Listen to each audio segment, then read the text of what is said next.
Bonsoir à toutes et à tous. Je suis ravie de vous retrouver pour cette nouvelle session de l'Unipop Histoire.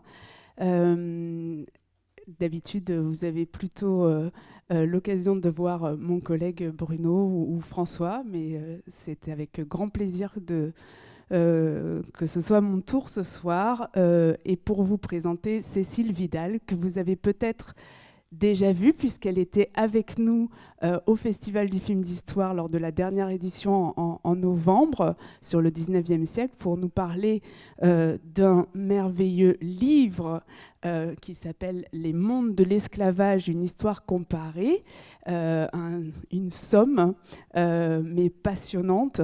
Donc je vais lui laisser la parole, juste dire que Cécile Vidal est donc docteure en histoire, qu'elle est maîtresse de conférences à l'EHES et donc elle est ce soir parmi nous pour nous parler des sociétés et des économies de la plantation dans les Amériques du XVIe au XIXe siècle. Bonsoir à toutes et à tous. Donc, je vais vous parler donc des économies et sociétés de plantation dans les Amériques au XVIe, XIXe siècle. Je suis confuse parce qu'en relisant mon PowerPoint dans le train, je me suis rendu compte qu'il restait quelques coquilles, y compris sur la première page. Et donc, vous déplacerez le S de la deuxième question entre Afrique et Amérique, s'il vous plaît. Et donc, on m'avait demandé, en fait, c'est une demande, en fait, de me focaliser sur ces questions, sur la notion d'économie de plantation et de société de plantation et de lier les deux. Puisque, comme vous le savez, le système de plantation esclavagiste a joué un rôle fondamental dans la colonisation des Amériques entre le début du XVIe siècle et la fin du XIXe siècle, donc les dernières abolitions de l'esclavage dans les Amériques. Et donc ma présentation ce soir cherchera à répondre aux trois questions qui sont listées sur cette première diapositive. À quelle finalité répondait ce que l'on appelle en fait chez les historiens le complexe de la plantation, un terme que j'expliquerai ensuite, qui se mit en place donc entre Europe, Afrique et Amérique. Comment fonctionnaient les économies et sociétés de plantation américaines? Et enfin, quelle fut l'expérience des esclaves travaillant sur ces plantations? Et ça permettra de mettre en perspective le film que vous avez peut-être vu ou que vous allez voir en relation avec cette conférence. Alors, pour commencer, une définition de la plantation qui correspond à un mode d'exploitation intensif et extraverti. Donc les plantations sont, et j'utilise le présent parce qu'il existe toujours en fait des plantations, sont des exploitations agricoles situées dans des régions considérées comme périphériques, qui produisent des denrées destinées à l'exportation. Donc c'est toujours dans le cadre d'économies exportatrices, grâce le plus fréquemment au recours à l'esclavage ou à d'autres formes de travail forcé. Leur propagation dans les Amériques, comme on va le voir, est étroitement liée au développement conjoint du capitalisme marchand, de l'impérialisme et du colonialisme. C'est un système particulièrement exploiteur et violent, mais qui a également des effets dévastateurs sur l'environnement.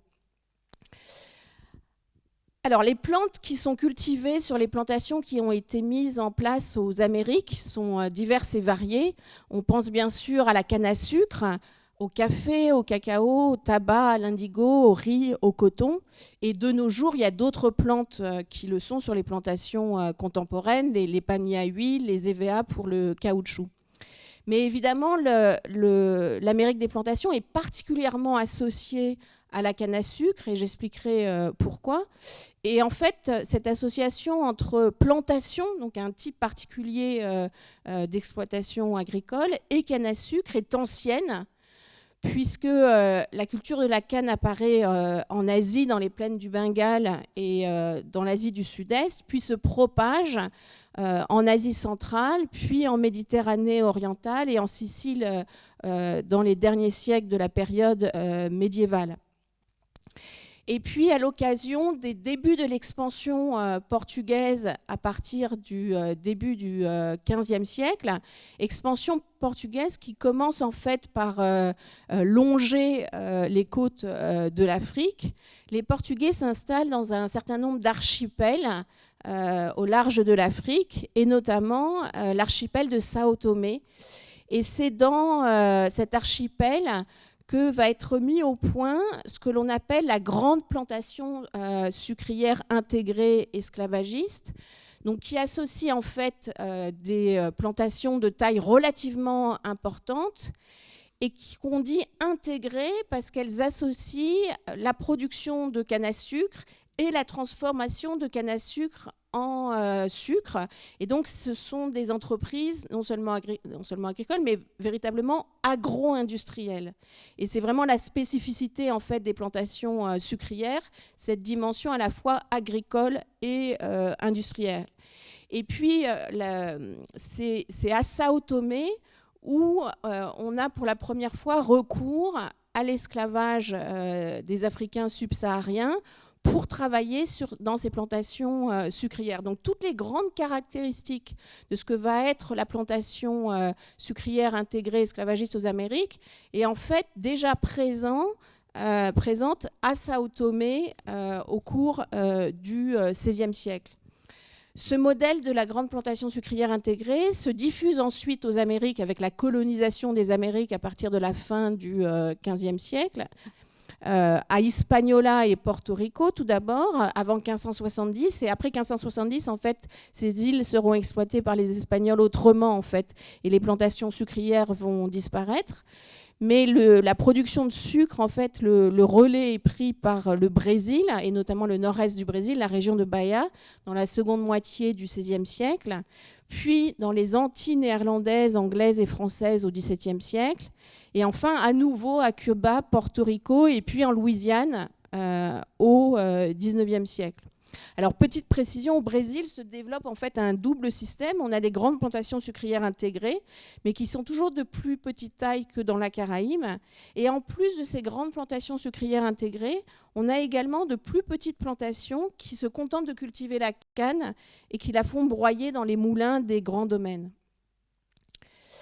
Alors, je vous ai mis une carte de l'Amérique des plantations pour montrer qu'il n'y a pas de monoculture sucrière dans les Amériques, que même les régions qui sont réputées pour leur production sucrière, donc le nord-est et la région de Bahia, de Salvador de Bahia, au Brésil, qui va devenir le premier producteur mondial de sucre, donc à partir de la seconde moitié du XVIIe siècle, du XVIe siècle, puis qui va...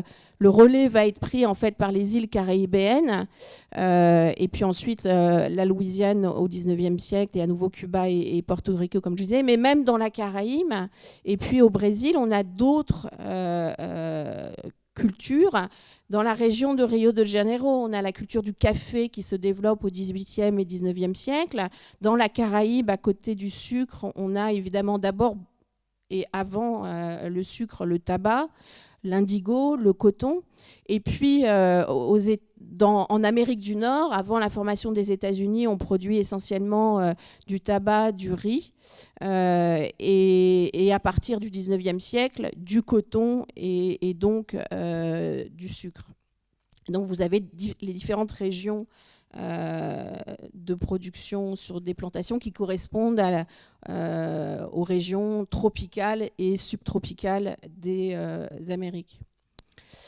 Alors, j'ai évoqué dans l'introduction la notion de complexe de plantation qui a été mis au point par un historien qui s'appelle Philip Curtin, qui est maintenant décédé, mais qui a joué un rôle important justement pour écrire une histoire globale de l'Atlantique du point de vue de la plantation et de l'esclavage, et qui a aussi été un historien pionnier pour étudier la traite transatlantique.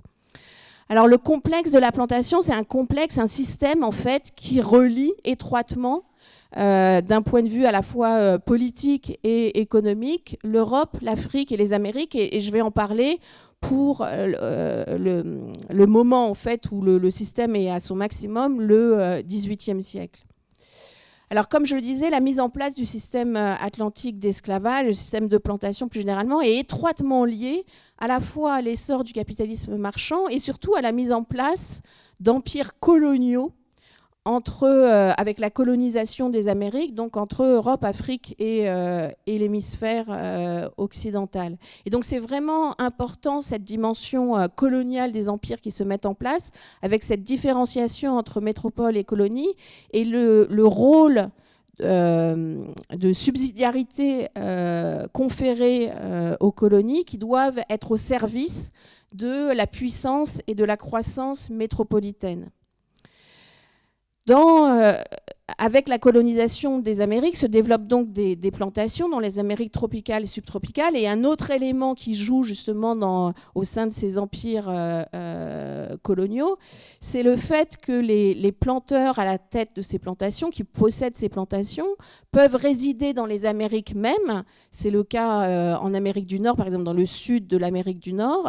En revanche, et au Brésil, alors que dans la Caraïbe, on a un double système avec des planteurs qui résident sur place et d'autres planteurs qui résident en métropole qu'on appelle absentéistes et qui gèrent en conséquence leur métropole, leur plantation depuis la métropole. Alors pourquoi avoir eu recours à l'esclavage et à d'autres formes de travail forcé sur ces plantations donc, qui ont vocation à produire des denrées exotiques destinées à l'exportation? C'est d'abord l'absence de main-d'œuvre disponible dans les Amériques même, le choc pathogène qu'a engendré l'arrivée des Européens parmi les populations amérindiennes avec des chutes massives de population, le fait aussi que dans de nombreuses autres régions d'Amérique, en dehors des régions colonisées par les Espagnols, il n'y avait pas de forte concentration, il n'y avait pas de forte densité de population amérindienne. Et puis il y a une migration relativement peu importante d'Europe vers les Amériques. Et c'est pour cette raison, en fait, que se développe la traite transatlantique entre l'Afrique et les Amériques, avec dont la finalité est d'approvisionner les Amériques avec une main-d'œuvre qu'il est possible donc de capturer en fait par la force, de vendre, à qui on impose des conditions extrêmement dures, tout ça au moindre coût possible. Alors, j'ai parlé des esclaves africains, mais en fait, sur les plantations, on a diverses populations qui ont été réduites en esclavage ou obligées de travailler. Quand les Espagnols arrivent à Hispaniola et Porto Rico, ils commencent par réduire en esclavage les populations amérindiennes sur place. Et en fait, aussi bien dans ces îles espagnoles qu'au Brésil, pendant très longtemps sur les plantations sucrières brésiliennes, on a à la fois des esclaves amérindiens et des esclaves africains. Et en fait, les esclaves africains ne vont devenir majoritaires dans les plantations sucrières que dans la seconde moitié du XVIIe siècle. Et puis, quand le système de la plantation se développe dans les Antilles néerlandaises, françaises et anglaises au XVIIe siècle, les Français et les Anglais ont d'abord recours, parce qu'ils commencent à peine en fait à s'impliquer dans la traite transatlantique, ils ont d'abord recours à des travailleurs européens qui connaissent des formes de travail forcé que l'on appelle les engagés. Donc ils signent des contrats par lesquels ils s'engagent volontairement dans une situation, dans une condition de servitude pendant un nombre défini d'années. Et puis aussi il y a du transport forcé de prisonniers européens dont les peines sont commuées en travail forcé sur les plantations américaines. Mais très rapidement, de la même façon qu'on a le relais entre esclavage amérindien, coïncidence, et puis ensuite prédominance de l'esclavage africain sur l'esclavage amérindien au Brésil. De la même façon, dans les Antilles, on va avoir le passage, en fait, au fur et à mesure que le flux des engagés se tarit, on a au contraire une augmentation de la traite. Et donc les engagés et prisonniers européens vont progressivement être remplacés par les esclaves africains dans la seconde moitié du XVIIIe siècle, dans les îles anglaises, françaises et néerlandaises. Alors cette traite transatlantique, donc qui commence en fait dès le début de la colonisation des Amériques sous la houlette des Portugais, et puis auxquels se joignent ensuite les Anglais, les Néerlandais, les Français, conduit à la déportation de 12,5 millions d'hommes, de femmes, d'enfants d'Afrique aux Amériques en 366 années, entre 1501 et 1867.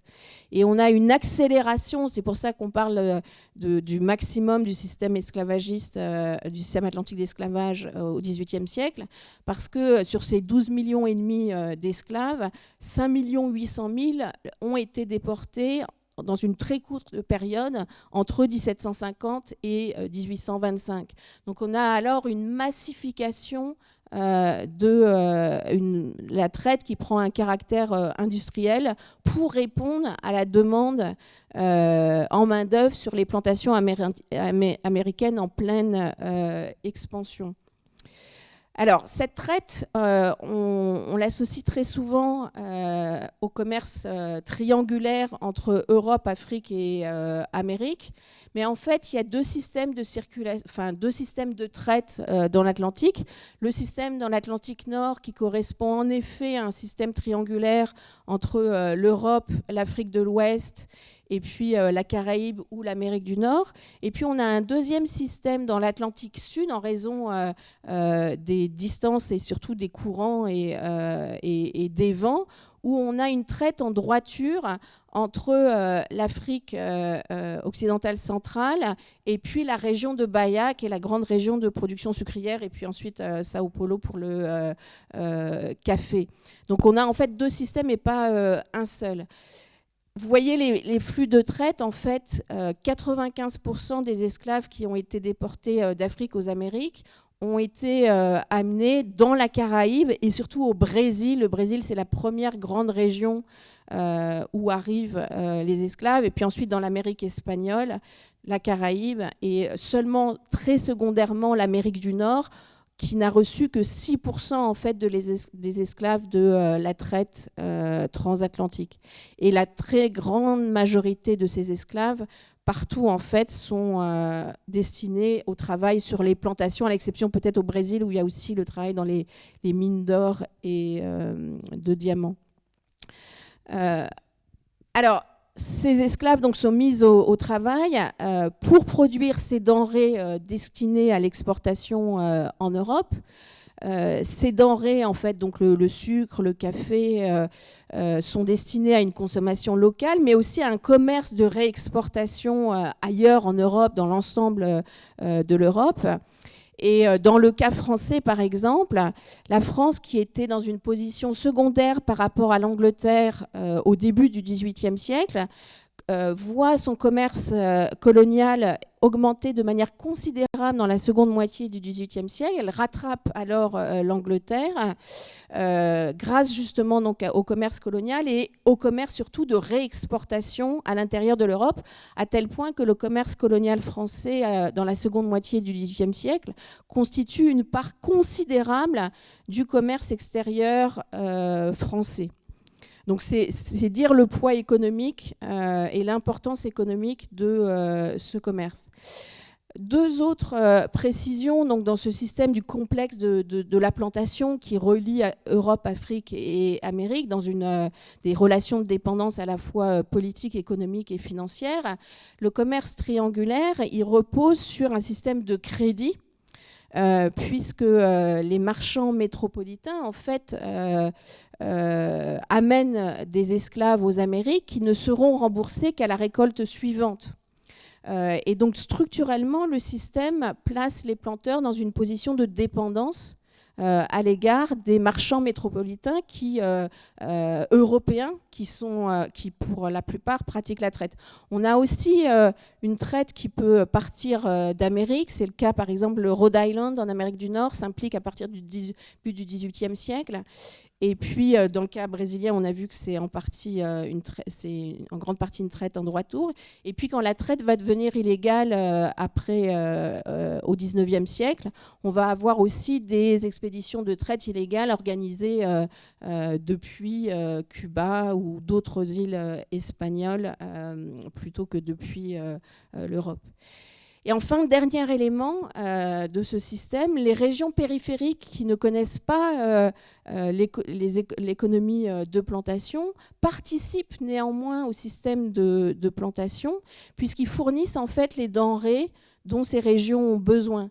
C'est le cas par exemple du Canada ou de la Nouvelle-Angleterre ou du New York, qui fournissent les bois, les farines, la morue, qui servent à l'alimentation des esclaves dans la Caraïbe. De la même façon, dans l'Amérique espagnole, où il y a moins de plantations qu'au Brésil ou dans les îles françaises, anglaises et néerlandaises, on a un système complètement différent puisque le produit exporté le plus, c'est évidemment l'argent produit dans les mines du Pérou et du Mexique. Ce sont des Amérindiens qui le produisent sous différents statuts, des différentes formes de travail forcé ou libre. Mais on a quand même des esclaves. Les esclaves jouent un rôle important également dans l'Amérique espagnole. On les trouve dans les régions, en fait, dans les zones basses, alors que les mines se trouvent en hauteur. Et ils produisent les denrées qui permettent d'approvisionner les régions minières. Donc on a aussi une complémentarité qui n'est pas liée à la plantation comme elle l'est au Brésil et dans la Caraïbe, mais qui explique le fait que l'Amérique espagnole soit la seconde région d'importation des esclaves aux Amériques. Donc on a véritablement un système intégré qui fonctionne grâce à ces relations de dépendance politique, financière et économique entre Europe, Afrique et Amérique. Alors la traite, donc, le mouvement prend une telle importance dans la seconde moitié du XVIIIe siècle qu'il suscite un débat avec pour la première fois dans l'histoire du monde la remise en cause du principe même en fait de la réduction en esclavage d'êtres humains, qui va aboutir, mouvement abolitionniste, qui va aboutir à l'abolition de la traite internationale par la Grande-Bretagne en 1807, les États-Unis en 1808 et la France notamment en 1815. Mais c'est uniquement la traite internationale qui s'arrête. Et la traite internationale, l'arrêt de la traite internationale ne met pas fin à l'esclavage qui connaît une nouvelle expansion au cours du XIXe siècle. On parle de second esclavage en fait en rapport avec cette expansion de l'esclavage et l'apparition de nouvelles régions en fait où on pratique le système de la plantation esclavagiste. Alors c'est le cas par exemple après la chute de Saint-Domingue suite à la révolution haïtienne. Donc c'est la raison pour laquelle cette chute de Saint-Domingue que les plantations sucrières se développent à Cuba et à Porto Rico, qui deviennent des régions importantes de production sucrière. Et puis dans le cadre après la formation des États-Unis, on a aussi un mouvement vers l'ouest et puis le long de la vallée du Mississippi, avec la mise en valeur de nouvelles régions de plantation esclavagistes et la formation d'une cotton belt, d'une ceinture de coton. C'est dorénavant le coton qui est produit aux États-Unis et qui va alimenter la révolution industrielle en Angleterre. Il y a un peu de sucre aussi en Louisiane. Donc, et on voit sur la carte en fait qu'à la traite internationale succède une traite interne. Vous avez en bleu en fait les régions de départ des esclaves et en rouge les régions d'arrivée qui correspondent à la Cotton Belt et puis au bassin du Mississippi et la région aussi sucrière de la Louisiane. Et donc de régions où on a moins besoin d'esclaves, où on cultivait pendant la période dite coloniale du tabac, du riz. Dorénavant, on amène les esclaves et il y a environ 1 million d'esclaves qui sont ainsi transportés au cours du 19e siècle, avant la guerre civile, entre ce qu'on appelle le Upper South et le Deep South à l'intérieur. Donc les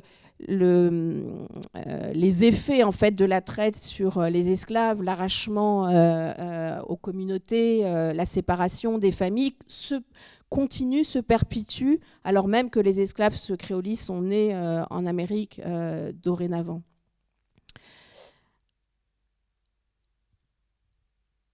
Alors, je voudrais parler maintenant du travail et de la manière dont on travaille sur les plantations, en soulignant immédiatement le fait que le système en fait est profitable parce qu'on se procure par la force des esclaves qui certes ont un certain coût en fait pour être transportés de l'autre côté de l'Atlantique. La traversée représente, le coût de la traversée représente 3/4 du coût d'un esclave arrivé en Amérique. Néanmoins, ça reste suffisamment bas pour que ça soit l'intensification en fait du travail servile qui explique les gains de productivité, l'augmentation de la production sur les plantations, plutôt que l'innovation technique. Mais les planteurs cherchent toujours à faire davantage travailler leurs esclaves de diverses façons, on va y revenir. Et il y a une sorte de science en fait de gestion des plantations qui se développe avec la rédaction et la publication d'ouvrages, d'articles dans les journaux, dans la presse agronomique sur la gestion des plantations. Et ce n'est pas seulement des techniques agraires, mais c'est aussi justement les techniques de gestion d'une main-d'œuvre servile, donc d'une main-d'œuvre de travailleurs réduits en esclavage. Et je vous ai représenté en fait des reproductions de deux manuel de planteurs publié en Amérique du Nord, l'un par un planteur domingois sur les plantations de café et un autre sur les plantations de coton. Alors la taille des plantations variait considérablement en fonction de la plante cultivée. Qui déterminait donc le nombre d'esclaves, la durée, l'organisation du travail, et avait donc une influence considérable sur la vie des esclaves. Pour vous donner un exemple de taille variée, c'est pas tellement en surface qu'on compte, mais en nombre d'esclaves. Au XVIIIe siècle, les plantations de tabac de Virginie comprennent en moyenne moins de 50 esclaves. Celles de riz en Caroline du Sud, une centaine, alors qu'en revanche, les plantations sucrières en Jamaïque ou à Saint-Domingue, plusieurs centaines, les plus grandes jusqu'à 300, 400, voire davantage. Donc on a la Caraïbe, c'est vraiment le domaine de la grande plantation, alors que l'Amérique du Nord, c'est des plantations petites ou moyennes. Et au Brésil, je vous ai dit qu'on a à la fois des plantations sucrières plus petites que dans la Caraïbe, et puis des petites plantations et d'autres types d'exploitation. J'ai essayé d'illustrer en fait mon propos sur la taille et l'organisation des plantations à la fois une estampe qui représente une plantation sucrière à la Guadeloupe au début du 19e siècle, et puis une photo que j'ai prise il y a quelques semaines à Marie-Galante où on a les traces d'une habitation sucrière et on reconnaît les mêmes éléments. On est au 19e siècle en fait, et on voit une certaine industrialisation du travail sur les plantations sucrières avec l'utilisation à côté des moulins à vent qui sont une particularité en fait de la Guadeloupe et de Marie-Galante, l'utilisation de la vapeur pour faire fonctionner la sucrerie et permettre la transformation du jus de canne en sucre. Et donc on reconnaît en fait sur l'image la sucrerie avec sa cheminée, derrière le moulin, à l'arrière-plan à gauche le village de cases des esclaves, et puis sur la colline à droite la maison du maître. En revanche, on ne voit pas les champs ni les autres parties dévolues aux esclaves. Alors, sur ces plantations, on travaille extrêmement durement, et en fait, les esclaves sont certainement les travailleurs qui travaillent le plus, que ça soit par jour, par semaine, par année ou par vie. Les enfants qui naissent dans l'esclavage sont mis au travail extrêmement tôt, parfois dès 6-8 ans, même s'ils le sont progressivement, mais ça dépend d'une plantation à l'autre. Et ces esclaves doivent travailler jusqu'à ce qu'ils n'en puissent plus, parce qu'ils sont invalides ou trop âgés. Au niveau de la journée, on travaille en général du lever au coucher du soleil. Et puis parfois même, sur certaines plantations, ça dépend justement de la plante cultivée, on travaille également de nuit, C'est le cas au moment de la récolte sur les plantations de canne à sucre. C'est pendant la nuit en fait qu'on transforme la canne, qu'on obtient le sirop qui cristallisera en sucre. Et donc on a des journées de travail, on travaille par équipe et on a au moment de la récolte des journées de travail qui peuvent durer entre 18h et 20h pendant plusieurs semaines. Donc c'est un travail d'une intensité extrême. Et puis, en dehors pour ce qui est du travail pendant la semaine, les esclaves travaillent tous les jours de la semaine, sauf le dimanche, et parfois, ils obtiennent aussi leur samedi après-midi. Et de manière générale, tout au long de l'année, les maîtres cherchent à étendre le temps de travail de toutes les façons possibles. Comme par exemple dans le film 12 Years a Slave, on voit très bien que les esclaves sont employés évidemment pour l'exploitation cotonnière, mais qu'en dehors de ça, ils doivent construire des bâtiments, aménager des routes, etc. Donc en fait, il y a toujours des manières de les tenir occupés, de les faire travailler continuellement. Et puis dans cet effort justement de contrôler le temps de travail, de l'allonger, de l'intensifier, les planteurs essayent d'introduire une plante seconde. Et par exemple, dans la Chesapeake, donc qui correspondent au Maryland et à la Virginie en Amérique du Nord, dans la seconde moitié du XVIIIe siècle, à côté du tabac, on introduit du blé. Les esclaves sont aussi employés du blé parce que ça permet, avec des calendriers différents, d'employer les esclaves de manière permanente. Alors, les conditions de vie et de travail sont très différentes selon la plante cultivée, donc qui a un impact sur la taille de la plantation et puis sur les méthodes agraires. De toutes les plantations, c'est certainement les plantations sucrières. Et là, vous avez deux images, une qui représente les différentes tâches sur une plantation sucrière à gauche et celle sur une plantation cotonnière à droite. Ça correspond aux États-Unis de la période antébellum. Et donc, de toutes les plantations américaines, c'est certainement les plantations sucrières qui sont les plus mortifères. Parce qu'elle demande en fait un type de travail extrêmement intense. J'ai parlé de la récolte, mais en fait le moment qui est le plus dur sur une plantation sucrière, c'est le moment de la plantation de la canne, parce que il faut alors à ce moment-là préparer la terre et faire des trous à une cadence extrêmement rapide pendant un temps extrêmement long. Et se creuser des trous pour planter la canne implique en fait dans une journée de soulever 12 tonnes de terre.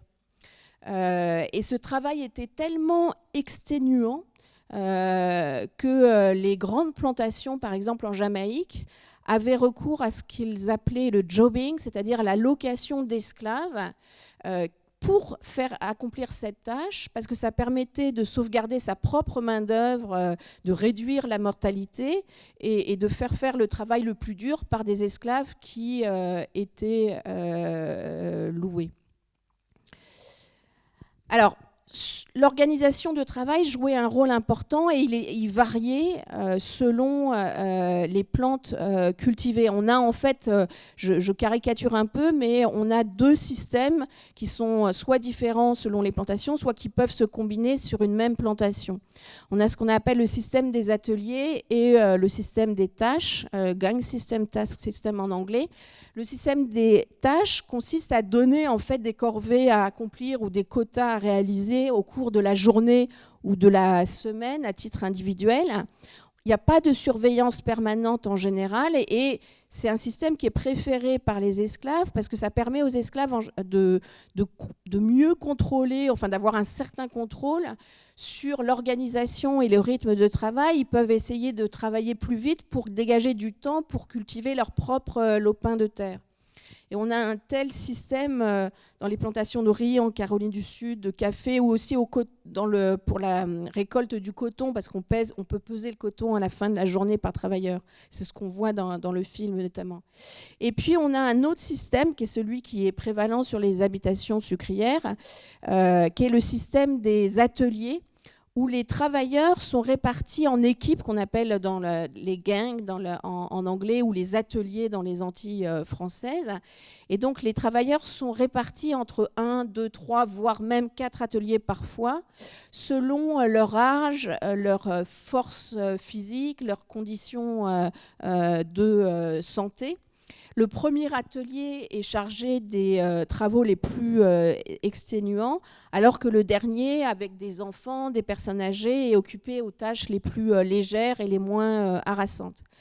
C'est des ateliers qui travaillent en général sous la surveillance permanente d'un économe ou d'un commandeur, qui travaillent, et le but est d'imposer, en fait, de travailler en équipe, en imposant un rythme de travail avec une cadence maintenue à coups de fouet.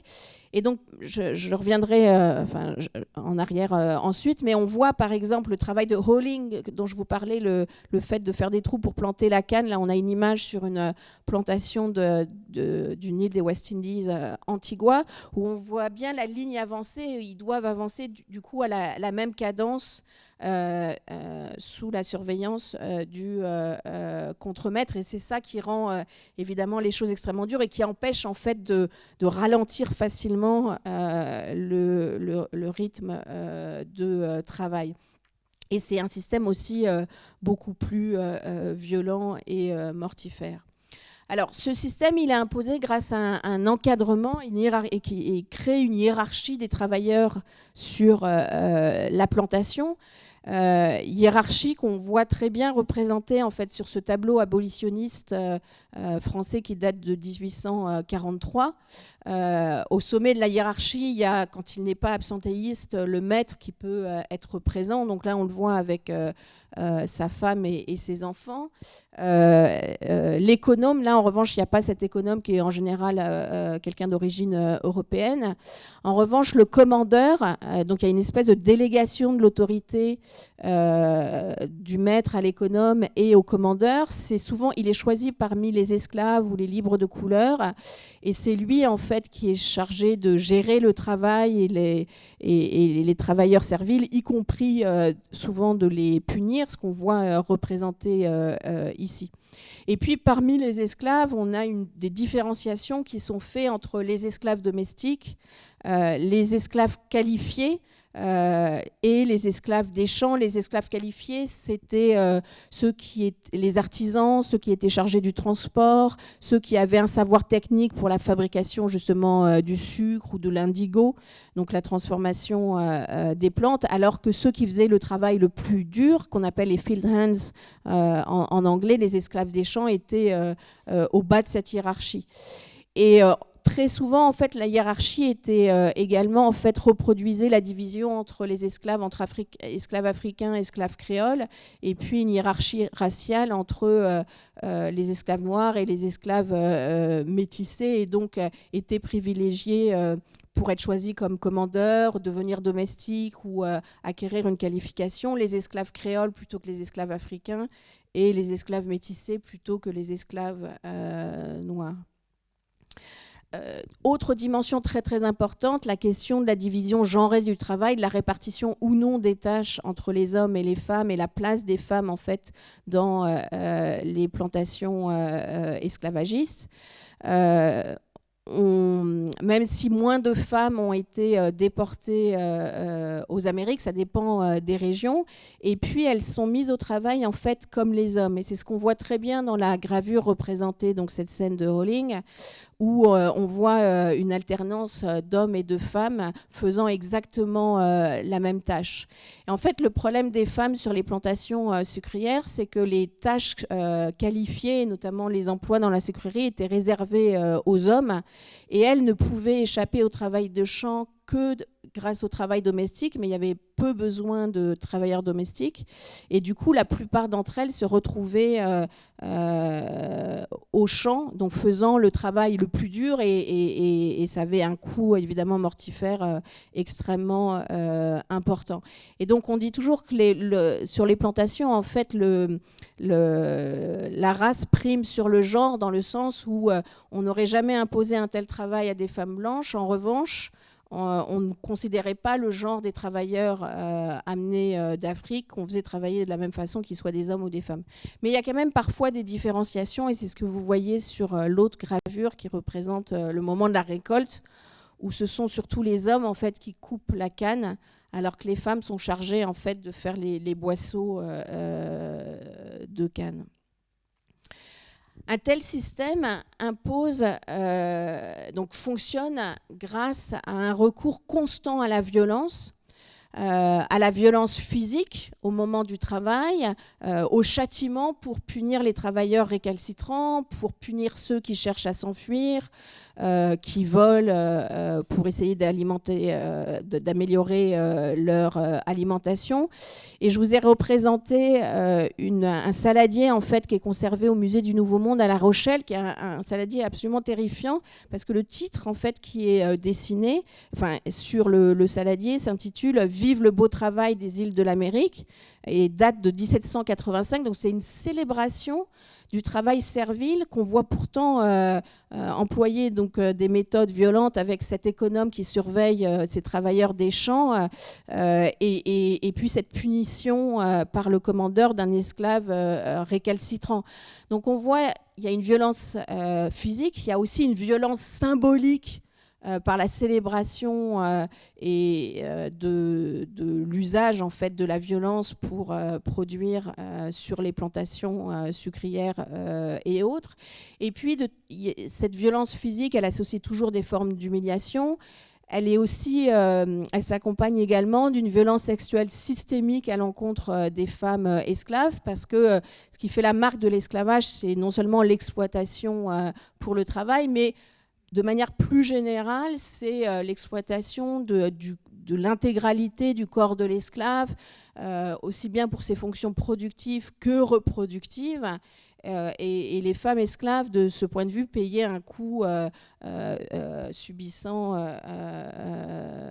des viols de manière systématique, à la fois pour des fins de plaisir, mais aussi parce que c'est un moyen de contrôle social, d'humiliation des femmes et des hommes. Alors, un tel système qui repose sur un usage continuel en fait de la violence physique, et puis qui repose aussi sur une sous-alimentation systématique. On ne donne jamais assez de nourriture ou les aliments nécessaires pour faire un tel travail. Donc c'est un autre moyen de contrôle en fait, de sous-alimenter, de ne pas donner les logements, les vêtements nécessaires, parce que les gens doivent continuellement en fait se battre pour essayer d'assurer les besoins vitaux, et puis ça permet de les empêcher de fuir. Donc c'est un autre élément de cette violence en fait par laquelle fonctionne le système de la plantation. Tout cela évidemment a des effets démographiques avec des taux de mortalité faramineux et de très faibles taux de natalité qui aboutissent en fait à partout aux Amériques, sauf dans les États-Unis, pas dans les États-Unis, sauf en Amérique du Nord dans la seconde moitié du XVIIIe siècle et puis à la Barbade à partir du début du XIXe siècle. Donc partout, sauf dans ces deux régions, on a des taux d'accroissement naturel stables ou négatifs. Dans les Antilles, par exemple, on a des taux de diminution naturelle de 2 à 5% par année. Ce qui veut dire que le système ne peut fonctionner et ne peut croître que par une traite transatlantique qui amène toujours plus d'esclaves, d'où cette envolée dans la seconde moitié du XVIIIe siècle. Une autre manifestation en fait de ces conditions de vie et de travail débilitantes et mortifères se voit dans la taille des esclaves qu'on peut connaître grâce aux travaux archéologiques. Et par exemple en Jamaïque, les esclaves sont créoles, nés sur place, sont beaucoup plus petits que les travailleurs d'Europe ou d'Amérique à la même époque. Et la taille est vraiment un indicateur en fait d'une très mauvaise alimentation. Et quand on fait des fouilles archéologiques, on a aussi toutes les traces en fait de ce que font aux squelettes, aux os en fait, la dureté du travail, la récolte de la canne, on est plié en deux pendant des heures et des heures pour couper la canne. Et donc tout ça, ces marques, on les voit dans les os. Il y a aussi les traces des maladies tuberculose et autres. Donc on peut de cette manière-là également reconstituer leurs conditions de vie et de travail. Malgré tout, des communautés serviles arrivent à se mettre en place et se créolisent avec le temps. Et selon en fait la taille de la plantation, c'est plus ou moins facile justement de développer une vie familiale, socio-culturelle, religieuse au sein de sa plantation. C'est possible sur les grandes plantations, par exemple sucrières, de trouver des esclaves provenant de la même origine que soit en Afrique, et donc de perpétuer certaines pratiques de sa région d'origine, de pratiquer sa langue. Sinon, il faut que se développent des langues créoles.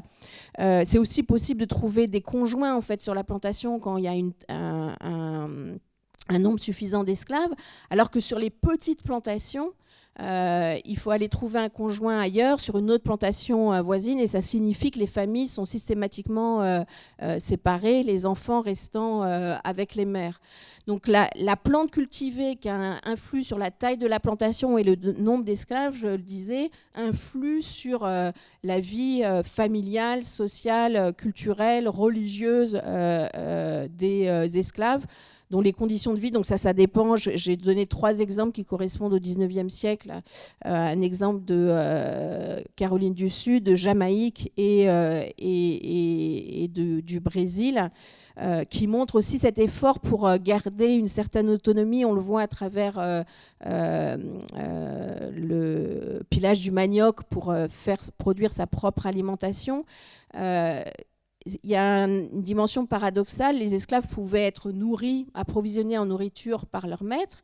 Et il y avait aussi, s'est développé dans une grande partie des Amériques, un système de lopin individuel qu'ils cultivaient le dimanche, qui permettait donc de compléter leur alimentation et puis de vendre au marché certaines plantes ou certains animaux qu'ils élevaient, des poules, etc.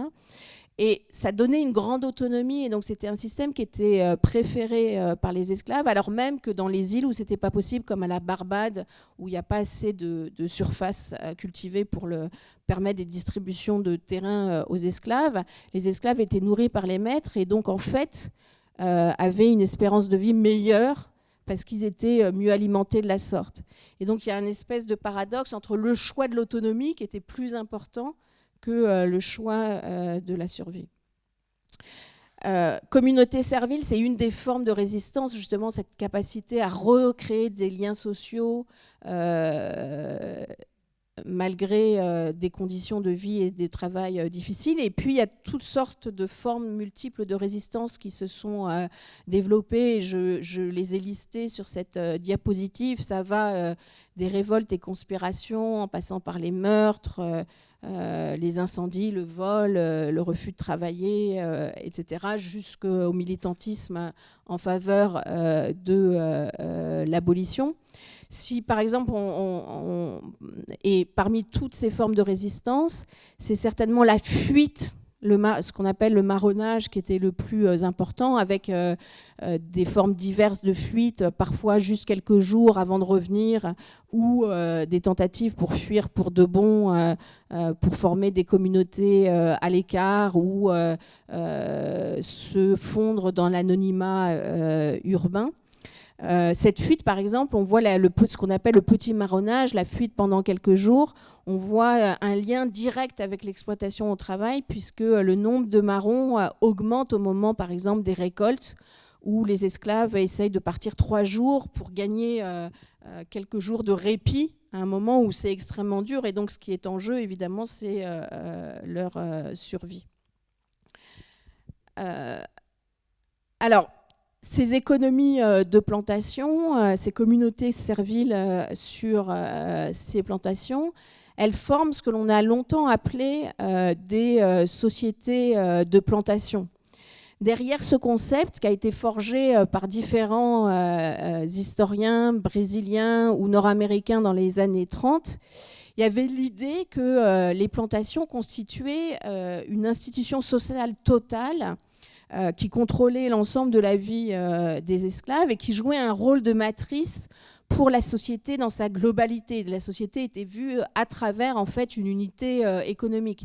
Et il y a même certains historiens voire des sources de l'époque en fait qui réfléchissent, enfin qui pensent qu'il n'y a même pas en fait développement de formation sociale dans la Caraïbe qui serait réduite en fait à une juxtaposition d'unités économiques qui empêcherait en fait le développement de liens sociaux, de formation de sociétés nouvelles.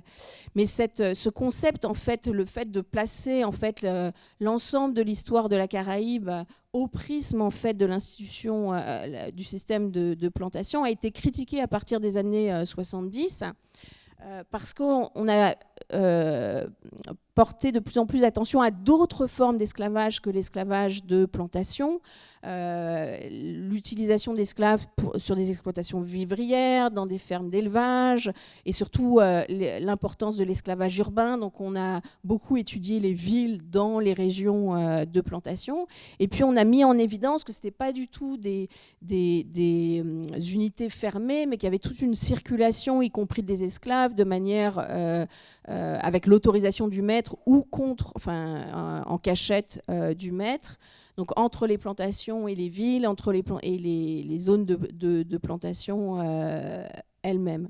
Et puis il y a l'idée que les relations entre maître et esclave ne résumaient pas l'ensemble des relations sociales, qu'il y avait une diversité d'acteurs sociaux impliqués dans cette vie sociale.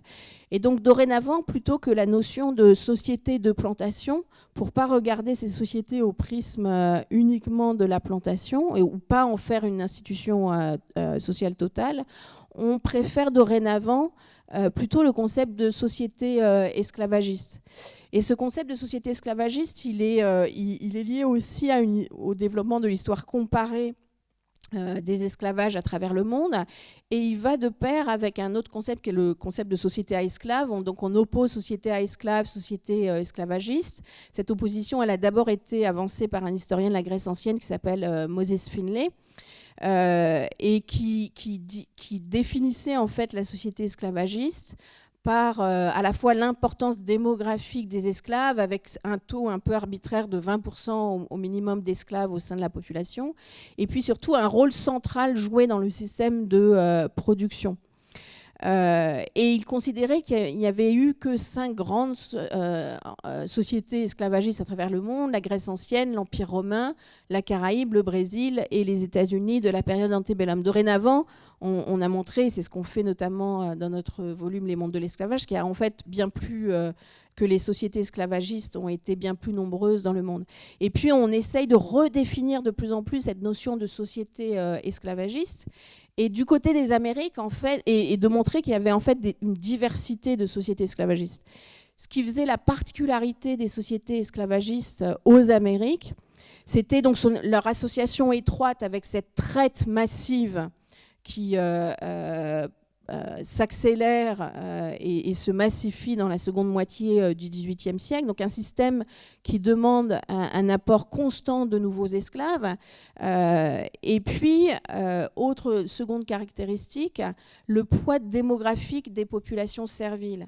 À Saint-Domingue, par exemple, à la veille de la Révolution, on a 500 000 esclaves, 30 000 blancs, 30 000 libres de couleur. Donc on a des taux de population servile qui montent jusqu'à 80-90% à la Jamaïque, à Saint-Domingue, dans une partie des îles. En fait, ça varie d'une île à l'autre, ça peut aller de 50 à 90%. Mais 90%, c'est énorme. Il n'y a pas de taux équivalent dans l'histoire mondiale des esclavages comme cela existe dans la Caraïbe. C'est beaucoup moins important, par exemple, en Amérique du Nord ou encore au Brésil. Mais la conséquence, c'est qu'on a un système qui est extrêmement fragile, puisque on a des esclaves nouveaux à qui il faut faire accepter un système extrêmement violent et exploiteur. Et puis on a cette disparité numérique avec des masses serviles face à des populations blanches réduites en nombre. Et donc le risque en fait de révolte est toujours permanent et la nécessité d'y répondre par la violence l'est tout autant. Ça signifie en fait que c'est vraiment l'ordre esclavagiste, c'est un ordre qui est vraiment difficile à produire et à reproduire dans le temps. On pourrait se dire que ça existait pendant plusieurs siècles, mais en fait, au niveau micro, on voit qu'il y a une espèce d'instabilité, renégociation permanente de cet ordre esclavagiste, qui nécessite donc que l'ensemble de la société se mobilise pour sa production et reproduction. C'est vrai des propriétaires d'esclaves, mais c'est aussi vrai des non-propriétaires d'esclaves au sein des libres. Ça signifie que justement, on ne peut pas voir l'esclavage uniquement comme un face-à-face au sein d'une plantation, une relation personnelle entre un maître et son esclave. En fait, c'est l'ensemble de la société qui est concernée, et l'esclavage n'est plus une relation personnelle de domination, mais un régime de gouvernance collective qui implique toute la population, même si, bien sûr, les planteurs occupent une place prééminente et contrôlent le système politique et économique. Et la conséquence, c'est que l'esclavage informe l'ensemble des valeurs, institutions et interactions sociales. Il n'y a pas une dimension, en fait, de la vie sociale qui n'est pas touchée par l'existence de l'esclavage. C'est vrai pour les esclaves, mais c'est également vrai pour les maîtres et les libres de manière plus générale. La vie familiale, la sexualité, par exemple, dans des sociétés esclavagistes comme la Caraïbe, le Brésil, l'Amérique du Nord, est forcément très différente de ce qui se passe en métropole en raison de l'existence de l'institution esclavagiste. Alors finalement, je voudrais finir sur ce qui se passe à l'heure actuelle. L'abolition, en fait, les abolitions d'abord de la traite au début du 19e siècle et ensuite des esclavages de manière graduelle tout au long du 19e siècle, donc dans le cas anglais 1833-38, 48 dans les Antilles françaises danoises. La dernière abolition, c'est celle du Brésil en 1888 aux Amériques, n'a pas mis fin au système de plantation. Les plantations ont continué en fait et continuent, elles existent toujours. Il y a toujours des plantations dans les Antilles et ailleurs aux Amériques. Le système de la plantation aussi a été exporté. On avait vu sa circulation depuis l'Asie, la Méditerranée, les archipels atlantiques, les Amériques, et puis elle est revenue en Asie, mais également en Afrique au cours du 19e et du 20e siècle. Et toute la question, c'est comment ces systèmes de plantation se perpétuent. Est-ce que c'est la question évidemment de la continuation de formes d'esclavage ou de travail forcé? On parle plutôt de travail forcé. Et puis d'autres effets dévastateurs, et notamment les effets environnementaux. Et donc les deux images que je vous ai mises sur cette diapositive, d'un côté, c'est toute la question de la production de cacao en Afrique à l'heure actuelle pour répondre à la demande mondiale, avec une dénonciation du travail des enfants qui est dorénavant considéré comme une forme d'esclavage parce que les enfants ne peuvent pas consentir en fait à la relation de travail. Et donc il y a des formes de travail forcé ou d'esclavage moderne dans les plantations de cacao en Afrique qui sont dénoncées à l'heure actuelle. Et puis la photo de droite, c'est une photo qui est prise dans les Antilles françaises et où des chercheurs sont en train de tester les taux de chlordécone dans les plantations de bananes aux Antilles. Vous savez, le chlordécone, c'est ce pesticide qui a été utilisé entre 1973 et 1993, donc bien plus longtemps, qui avait été interdit pourtant aux États-Unis précocement et plus précocement dans l'Hexagone, et puis qu'on a laissé utiliser dans les bananeraies pour répondre aux demandes du lobby bananier aux Antilles, et qui provoque une pollution dont il est très difficile de se débarrasser, avec des effets, une augmentation des cancers de la prostate, des effets, etc., sur les femmes enceintes.